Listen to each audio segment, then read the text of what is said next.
Hello everybody, I'm Fabien and welcome back to Fab Motorbikes. Now, this week I want to talk to you about a way you can check whether the forks that hold your front wheel on are bent at all in any way. The reason why I'll be checking this out is because I went for a ride out in the country last weekend. It was absolutely fantastic, the weather was great, but I broke down. Error 46 code on the dash, lights went, dash went, wouldn't start it. I got it jump started, but it just wouldn't go. I'll be looking into that in another video.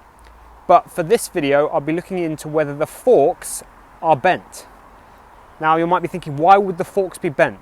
So I was lucky enough to have breakdown cover when I broke down. The guy came to pick me up and he got the bike onto the back of the truck. And I noticed as he was lashing it down, he sort of pulled the front wheel forwards and the rear wheel backwards, effectively stretching the bike. Which when I saw this happen, I saw the front forks being pulled forwards like that. And I had to tell him to stop. You need to lash it down by holding the frame, not the wheels, the frame. But it already happened and he'd put so much force into it and I saw the forks just sort of bend forward a little bit. So I'm slightly worried. I know how to check for this, so it's a little bit of an odd video where I'm gonna be showing you how to do it, but I don't want the result. I don't want you to see the poor results because it's a very expensive job for me. Let's get straight into it. It's basically loosening the front end and then rotating each fork to see if the bottom end of the fork moves. Let's get into it. I hope it doesn't move. I hope they're fine. They do look okay. I do think he's probably advanced the wear of the headstock bearings on the steering, which is really annoying because I got those replaced a couple of years ago and they're fine. So I'm a bit pissed off that happened, but let's check out if he's done any major damage. As always, if you're new here or you've seen quite a few of my videos, please smash that thumbs up button and hit the subscribe button. It really helps me out so much. So as described, what I'll effectively be doing is loosening everything up on the forks. So here, loosening that up there, taking the calipers off, loosening up the spindle, removing the front guard, free up each leg, and I'll be able to spin them and see whether, when this is loosened up, whether this moves in and out. If it does, then it's bent up here somewhere and I'm in a world of expense and pain. So step one will be to remove the front fender here because that offers some support to the legs. It will be difficult to see them move if that's there. So let's get to it. And then don't forget to remove this little clip that holds the brake line onto the back of the mudguard.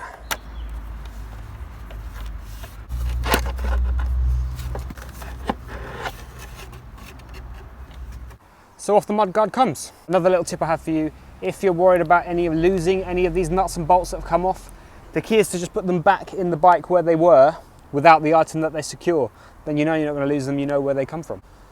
Once the front mudguard is off, stick it somewhere safe. I think I'll stick it on top of that bush over there.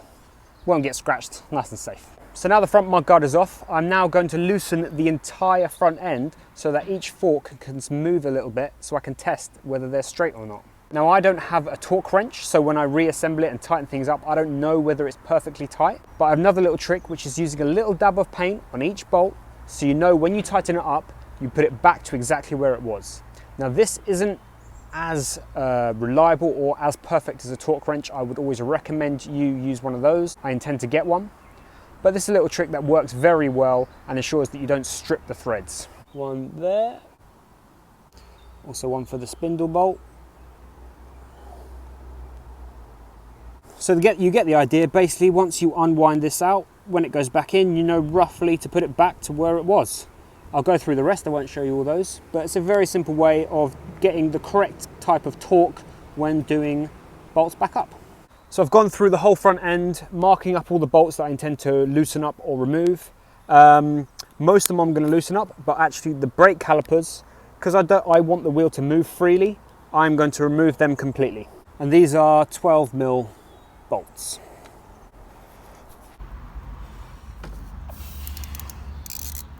And as with before, often sticking the bolts back into where they came from is a good way of making sure you don't lose them.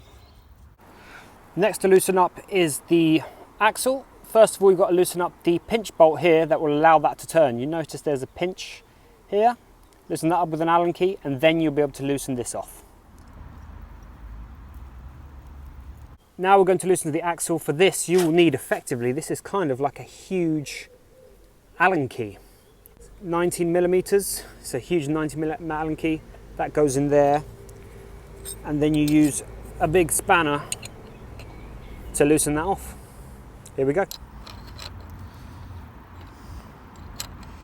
Now I don't want to back it all the way out, so I'm just loosening it, keeping an eye on the other side down there. Make sure it doesn't come all the way out the other side. Just loosening it off.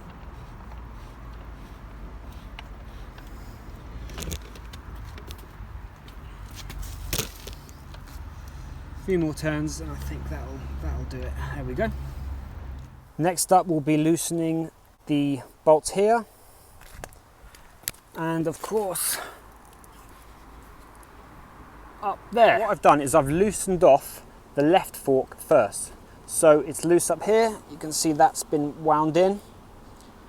Brake calipers are off, still on the disc, that's okay. I just need the fork to see if it can go in and out this way. It is loose up there, can you see that? That's loose, and it's also loose up here. So this fork now, because the other one's not loose, it's not going to drop through the bike, but it's also now free to move like that if this is bent here. And how you do that is simply get a large spanner on there and rotate that. That will rotate the entire fork, and if there is a bend here, this section of the fork will move in and out like that. Now I really don't want that to happen because it's going to be expensive, but for safety reasons I need to check whether that's happened. So I'm going to be up there rotating the fork and I'll be using the camera to see if this moves in and out. I really hope it doesn't, but it's essential. Okay, starting the twist.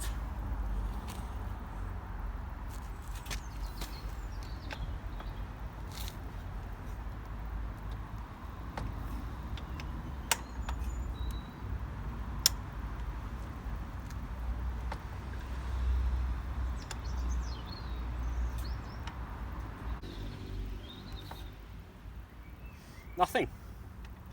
No movement. So as I was rotating the steel part of the leg, if there was a bend in it at all, this would move in and out. But honestly, it looks solid. It makes it quite an uneventful video for you, but I'm so pleased because these are so expensive, so it's completely fine. I'll be doing the other leg now, but it looks like it's going to be okay. I'm really pleased.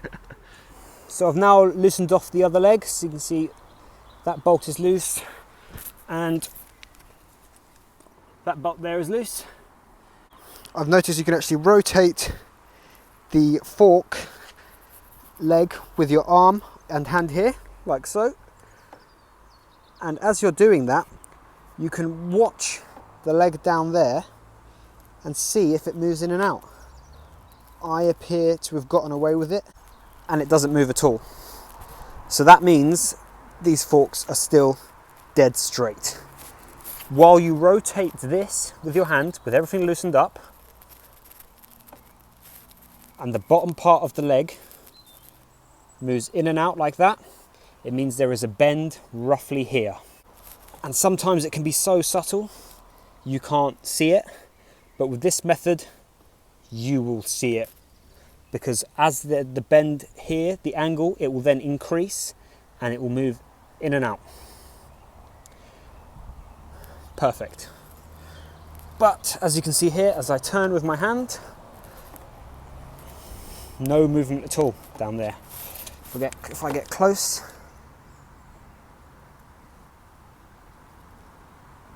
literally nothing. So that fork, both of these forks in fact, are still dead straight.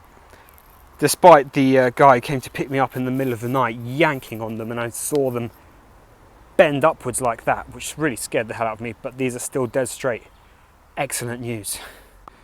So I'm so pleased these are good. These forks are perfectly fine. I'm going to reassemble my bike and happy in the knowledge that it's not been screwed up. Thank you ever so much for watching. This has been Fab Motorbikes, a bit of a how-to video, long one today. Please hit that thumbs up, please subscribe. It's really meaning so much to me when you do so. And I'll see you next week. Thanks again.